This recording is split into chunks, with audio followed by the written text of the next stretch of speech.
한국의 최종 월드컵 본선 3포트에 오르는 게 중요할까요? 이란을 이기는 게 더 중요할까요? 한국은 이란을 이기면 3포트가 사실상 확정되는 상황입니다. FIFA에서 최종 예선 플레이오프를 치르는 세 팀을 4포트로 확정하겠다는 발표를 하면서 이란에게 패배를 해도 3포트 가능성도 남아있긴 합니다. 이란에게 패배, 그런 말은 입에도 담지 말아야죠. 정말 이란 이기고 싶은 상황인 것 맞습니다. 이란은 한국이 열세를 보이는 아시아의 거의 유일한 팀입니다. 한국은 이란과 역대 32차례 A매치에서 9승 10무 13패로 밀려 있습니다. 그렇다고 격차가 큰 건 아니니까 그만큼 경기를 했을 때 어느 팀이 이길지 가늠하기 어렵다는 거죠.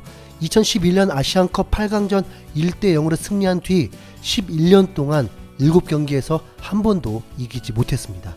홈에서 승리한 건 2005년까지 거슬러 가야 할 정도입니다.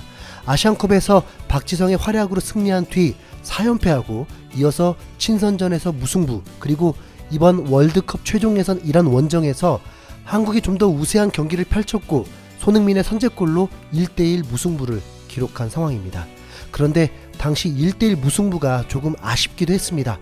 무관중 경기라는 엄청난 혜택으로 승리할 수도 있는 기회가 있었는데 결국 실력으로도 비긴 것입니다. 잘 포장하면 5년 사이에 서로 무승부만 했다는 겁니다. 이 정도로 전력이 비슷한 양 팀이 이제 한국 홈에서 상암 월드컵 경기장에서 만나게 됩니다. 벤투 감독은 부임 후 홈 경기에서 단 한 번도 패배하지 않은 19경기 무패라는 기록을 세우고 있습니다. 한국은 이란과의 무승부를 바라는 것이 아니죠. 오로지 승리만을 바라고 있습니다. 그것도 서로 100% 전력으로 말이죠. 그런데 약간의 문제가 생겼습니다. 코로나 방역 지침이 아직 완전 해제된 건 아니다 보니 경기 이틀 전 선수들을 코로나 검사를 한 끝에 이번에 선발 출전이 유력했던 백승호 양성 반응이 나오면서 승선하지 못했습니다. 벤투의 황태자 황인범이 엄지발가락 부상으로 빠지게 되면서 전력에 누수가 생겼고 그 대체자가 백승호였는데 그마저도 문제가 생기면서 오랜만에 원두재가 대표팀에 발탁되었습니다. 유럽파 합류까지 감안하면 완전체로는 딱 하루밖에 훈련할 수 없는 상황. 선발 라인업도 아직 정해지지 않았습니다. 이란을 이기기 위해선 무엇보다 더 많은 준비가 필요했을 텐데 여의치 않는 환경이 아쉬울 뿐입니다. 이에 맞서는 이란도 한국전 승리를 목표하는 건 당연할 텐데 안타깝게도 이란도 100% 전력을 가동할 수 없게 되었습니다. 이란의 핵심 미드필더 타레미가 코로나 확진이 되었고 그 외에 유럽파 출신이면서 이란의 핵심 선수들이 대거 이탈을 했습니다. 거기다 또 다른 핵심 선수는 경고 누적으로 한국전에 출전할 수 없다 보니 이거 손흥민 쉬게 해야 공평한 거 아닌가라는 생각이 들기도 합니다.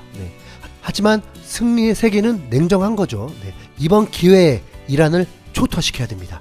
이란은 이런 상황을 예상이라도 한 건지 불리한 상황이 되니 코로나 핑계를 대면서 무관중 경기를 요청했다는 비하인드 스토리가 공개되었습니다.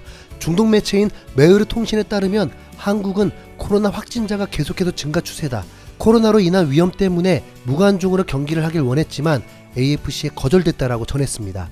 관중 수용 여부는 AFC 측에서 판단하는데 한국은 확진자가 많이 나오지만 일상생활에 대부분 문제가 없기 때문에 관중 입장을 허용했습니다.